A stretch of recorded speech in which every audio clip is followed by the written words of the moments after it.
সুপ্রিয় বন্ধুগণ, আমার কথা শোনার জন্য আপনাদেরকে স্বাগতম। আপনারা নিশ্চয়ই জানেন যে বর্তমান ভারত এবং বাংলাদেশের চলমান পরিস্থিতি খুব টানটান অবস্থার মধ্যে রয়েছে। আমরা দেখেছি যে ভারতীয় যে ভিসা সেন্টার রয়েছে সেই ভিসা সেন্টার ইতিমধ্যেই বন্ধ করে দিয়েছে অনির্দিষ্টকালের জন্য। কবে খুলবে, কিভাবে খুলবে সেটি এখনও তারা জানায়নি। তবে যাদের আবেদন রয়েছে তাদেরকে ডেট বলে দেওয়া হবে যে তারা সেই আবেদন অনুযায়ী কিভাবে তারা ভিসাটি পাবে।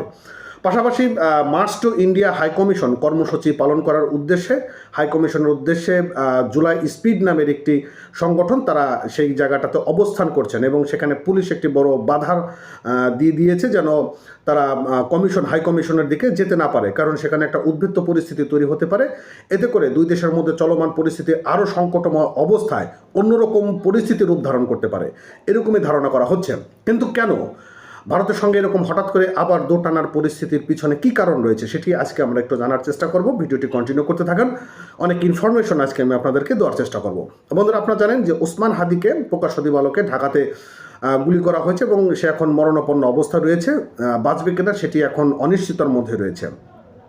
পাশাপাশি এই ঘটনাকে কেন্দ্র করে বলা হচ্ছে যে এটি ভারতের উস্কানিতে এই ঘটনাগুলো হয়েছে এবং ভারতে যে পলাতক আওয়ামী লীগের দোসররা রয়েছে তারা ভারতে বসে বাংলাদেশে একটি অস্থিতিশীলতা তৈরি করার চেষ্টা চালাচ্ছে এবং সেখানে ভারতের মদস্পুষ্টও রয়েছে ইত্যাদিতে বিভিন্ন কারণে তারা এখন ভারতীয় হাইকমিশন এবং ভারতীয় ভিসা সেন্টার এই জায়গাগুলোতে এখন তারা বেশ আক্রমণশালী হয়েছে। কিন্তু ভারতের পক্ষ থেকে আসলে কি বলছে, ভারত পক্ষ থেকে এখনও কোনো বিবৃতি দেওয়া হয়নি। তবে ভারতে নিযুক্ত বাংলাদেশের যিনি হাইকমিশনার রয়েছে তাকে তলব করা হয়েছে, কিন্তু কি বলেছে বা কী আলাপ হয়েছে সেটির রিপোর্ট এখনও পর্যন্ত জানা যায়নি।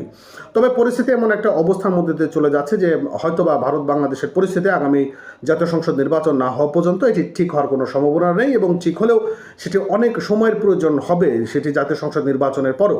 কিন্তু এতে করে আমাদের কতটা লাভ ক্ষতি হওয়ার সম্ভাবনা রয়েছে, এখানে অনেকগুলো ফ্যাক্টর কাজ করে থাকে। যেমন যারা স্টুডেন্ট ভিসায় ভারতীয় যাচ্ছেন বা যারা ইউরোপ কান্ট্রিতে বাংলাদেশ থেকে ইতিমধ্যে যাওয়ার জন্য সব কিছু প্রসেস করে ফেলেছেন, টাকা জমা দিয়ে ফেলেছেন, এখন দিল্লিতে যেতে হবে তাদেরকে ফেস করার জন্য, সেই ক্ষেত্রে তারা যেতে পারবে না বা যাওয়ার কোনো সুযোগ এখন নেই। অর্থাৎ ইউরোপে যাওয়ার যে স্বপ্নটা সেই স্বপ্নটা এখন ধামাচাপার মধ্য দিয়েই থাকতে হবে। এটি হচ্ছিল বাস্তবতা, এটা আমাদেরকে মানতে হবে। যতদিন পর্যন্ত ভিসা সেন্টার না খুলবে ততদিন পর্যন্ত ভারতে কেউ যেতে পারবে না। চিকিৎসার ক্ষেত্রে অনেকটা এখন আমার বাধা সম্মতি হবে। অনেকে রয়েছেন যারা ভারতে গিয়ে বিভিন্ন রকম অপারেশন থেকে শুরু করে আরও নানান ধরনের চিকিৎসার জন্য বা ক্যান্সার ইত্যাদি কারণে ভারতে যাওয়ার জন্য তারা ইতিমধ্যে সব কিছু রেডি করে ফেলেছেন, কিন্তু ভিসা সেন্টার বন্ধ হওয়ার কারণে তারা এখন ভারতে গিয়েও চিকিৎসা নিতে পারবে না। অন্যদিকে ভারতেও কিন্তু অনেকটাই ক্ষতিগ্রস্ত হবে, কারণ বাংলাদেশে অনেক পণ্য তারা আমাদের দেশে রপ্তানি করে থাকে এবং আমরাও যে আমদানি করে থাকি আমাদেরও অনেক লোকসান বা ক্ষতির সম্মুখীন হব। সব কিছু মিলে দেশের এখন যে একটা পরিস্থিতি হয়ে দাঁড়িয়েছে সেটা একটা সম্পূর্ণ উদ্বেগজনক কারণ হয়ে দাঁড়াচ্ছে। এখন এই চলমান পরিস্থিতির জন্য আসলে মূলত কে দায়ী রয়েছে সেটি আমরা এখন একটু আলোচনা করি। সেটা হচ্ছে, আপনারা জানেন যে 5ই আগস্ট স্বৈরাচার শেখ হাসিনা তিনি বাংলাদেশ থেকে পালিয়ে ভারতে অবস্থান করছেন এবং তিনি ভারতে যাওয়ার পর নানান ধরনের বক্তব্য, বাংলাদেশের নিষিদ্ধ সংগঠন ছাত্রলীগ তারা বিভিন্ন জায়গাগুলোতে মিছিল করেছে, তারা বিভিন্ন জায়গাগুলোতে তারা আরও অনেক অকারণ ঘটনার মতন যে কার্যকলাপগুলো সেই অকারণ ঘটনাগুলো তারা ঘটিয়ে দিয়েছে ইত্যাদি তারা অনেক কাজগুলো করছে। এখন বলা হচ্ছে যে দিল্লিতে বসে শেখ হাসিনা এই গুটিগুলো নাড়ছে বা বাংলাদেশ থেকে যারা পালিয়ে ভারতে অবস্থান করছে তারাও এই গুটিগুলো নাড়ছে। এখন মূলত এগুলো কি আসলে দিল্লি থেকে হয় কিনা বা বাংলাদেশের থেকে যারা পলাতক আওয়ামী লীগের নেতাকর্মীরা রয়েছেন তারা তো বিভিন্ন ইউরোপ কান্ট্রিতেও রয়েছেন, সেখান থেকেও কিন্তু গুটি নাড়ে।